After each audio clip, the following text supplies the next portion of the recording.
Gulf മേഖലയെ വീണ്ടും മുൾമുനയിലാക്കിക്കൊണ്ട് UAE ലക്ഷ്യമാക്കി വീണ്ടും ഇറാന്റെ കനത്ത മിസൈൽ ആക്രമണം. 2 ബാലിസ്റ്റിക് മിസൈലുകൾ ഉപയോഗിച്ച് ഇറാൻ യുഎഇക്ക് നേരെ ആക്രമണം അഴിച്ചുവിട്ടു. ബാലിസ്റ്റിക് മിസൈലുകളും ലക്ഷ്യത്തെത്തും മുമ്പ് ആകാശത്ത് വെച്ച് തന്നെ തകർത്തു തരിപ്പണമാക്കിയതായി യുഎഇ പ്രതിരോധ മന്ത്രാലയം അറിയിച്ചു. ഗൾഫ് മേഖലയെ വീണ്ടും ആശങ്കയിലാക്കിക്കൊണ്ട് വീണ്ടും ഇറാന്റെ കനത്ത മിസൈൽ ആക്രമണം നടന്നു. 2 ബാലിസ്റ്റിക് മിസൈലുകൾ ഉപയോഗിച്ച് ഇറാൻ യുഎഇക്ക് നേരെ ആക്രമണം അഴിച്ചുവിട്ടു. എന്നാൽ യുഎഇയുടെ കരുത്തുറ്റ പ്രതിരോധ സംവിധാനം കൃത്യസമയത്ത് ഉണർത്തു പ്രവർത്തിച്ചതുകൊണ്ട് മാത്രമാണ് വലിയൊരു ദുരന്തം ഒഴിവായത്.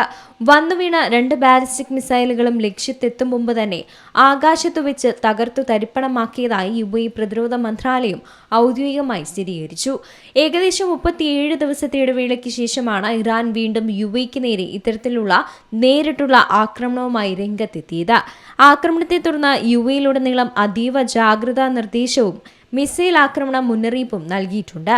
ജനങ്ങൾ യാതൊരു കാരണവശാലും പരിഭ്രാന്തരാകാതെ ആഭ്യന്തര മന്ത്രാലയത്തിന്റെ നിർദ്ദേശങ്ങൾ കർശനമായി പാലിക്കണമെന്നും സുരക്ഷിത സ്ഥാനങ്ങളിൽ തുടരുമെന്നും അധികൃതർ കർശനമായി തന്നെ ഓർമ്മിപ്പിച്ചിട്ടുണ്ട്.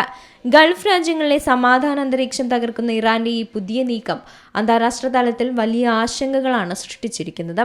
കഴിഞ്ഞ കുറേ നാളുകളായി മിഡിൽ ഈസ്റ്റിൽ നിലനിൽക്കുന്ന സംഘർഷാവസ്ഥ കൂടുതൽ രൂക്ഷമാകുന്നതിന്റെ ലക്ഷണങ്ങളാണ് ഈ പുതിയ ആക്രമണം. സഖ്യരാഷ്ട്രങ്ങളെയും അയൽ രാജ്യങ്ങളെയും ലക്ഷ്യമാക്കി ഇറാൻ നടത്തുന്ന ഇത്തരം കടന്നുകയറ്റങ്ങൾ മേഖലയിൽ വൻ യുദ്ധഭീതിയാണ് വിതച്ചിരിക്കുന്നത്.